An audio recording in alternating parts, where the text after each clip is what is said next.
Abdüski mavi içliğini birbirine çıkar renke mavi nemi köçet mavi. Mani şifu haytan deyimiz. Bu şehir manzarası köpek işletiyordu da. An riski şu. Onu zıcım dedik emmiz ana. Zıcım O dedik. zıcım ha. Ma kızgıç şu. Mani tekrar haytan deyimiz. Bunun kimi şu manzarası yaman çıraylık. Bunun içi size şunda çıraylık. Az bana kolaperli kuş. Mani sizlege Top sularlı kolaperli. Laylık kolap tıkan ki bunun tutuşmak yaxşı oldu da. Bu bizde bir şeylerimiz kışın ötü de. Kışın ötü da. Bu Janub Şincan'ın arkanda yerden. Buymalar kışın ötü de bu şu. İşte bu şu ertez pesilde içildi kalmıştı. Oh şımıgan çiçek elgan köçet türünde ısılmış köçet. Hamda kançıklı köçet var. İşte okşamagan türde içildiğin köçettimde 15 türlük var. Kağanla manzara köçetlerini hesaplanmagan çağda gül içildiğinde 15 türlük var. Eğer emmine güle içildiğin, içilmaydiğin, şehir köketiş, manzara iki içildiğin direkt türlü kaçık var. Oradan hesaplagan çağda da hazır az digendimi 150 kıl çıktı. 150 yıl türdeki köçet başlama. Köçet var. Adam köçetxan nima sizniki bu yerni ekologiyalık köçetlerning ko'rgazmaxonasi bag'ishsak oldu ekan. Tonimaydigan köçetni chiqqan. Meni o'qigan kasbim chorvachilikning o'tloqchilikmish. O't cho'p, o'simlik. Mesela juvushi, o'simlik, juvufilishi. O'simliklar turgashib o'rgangan. Men o'z vaqtida 400 xildan o'simlik men qarab to'nyalatdim. Va sizning yerga kelib men tolmaydigan narsa yomon chiqqan.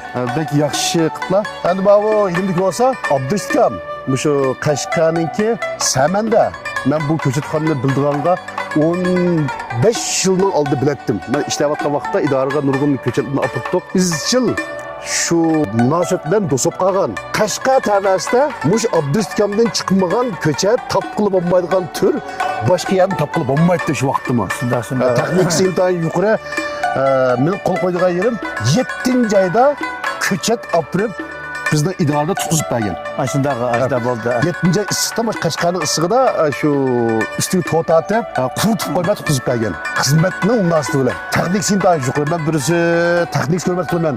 Bilimli odam. Ikkinchisi shu ko'chatning turijiq. Shu bu ertaz keldi va o'zimniki o'ylisida ko'katman deb nurg'un yerda ko'chat bo'lsa, yo'qlab kelib paralashqach, hozir ko'chatlarni ketib solay deb yakandan keldim. Eğer bu şu menzil köçet, bağça, idare organ, aylıklar aynı, özümüz şahsi dağçılığa, bu bir menzillik, kışta öteleydiğen, cık baş kokulu sanmaydiğen, avarı kınmaydiğen, deldirek köçet lazım olsa, Abdülkerim izi sağlam oldu. Benim kol koyduğum yukarı teknikisi var. Bu köçetçilik, bu şu üstünlük gelgen çağda.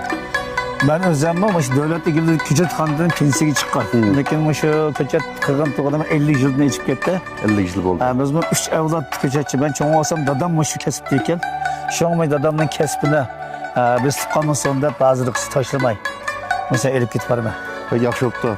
Mavi köçetxonani köçetdan boshqa yana o'zining tarbiyalagan bolaları, şagird bu köçetlerine aytacak. Shunda. Qashqar shahrining ko'katish, bag'ishlash nurg'un to'p qo'shgan. Bizniki xizmat vaqtida biz idoraligimiz nurg'un xizmat qilgan, ko'rsatgan. Ishlar ham yaxshi bo'lib ketsin. Ko'chatlar ham o'sib, baraqson bo'lib, o'rmon, bog' bo'lib ketsin, mevuz tushsin, tallari salomat bo'lsin. Rahmat. Sizlar aşağıdan ishak izlab kelib, mendan ko'chat ag'allarga bak xush bo'ldim zaten. O'zra qo'limiz qolmaydi. Hammamiz shu yizlikning ichidagi odamlar. Shunda. Chorvachilik, bog'vanchilik, o'rmonchilik hammasi bir kasb emasmi? Shunda. Bo'ldi. Rahmat. Sizga rahmat.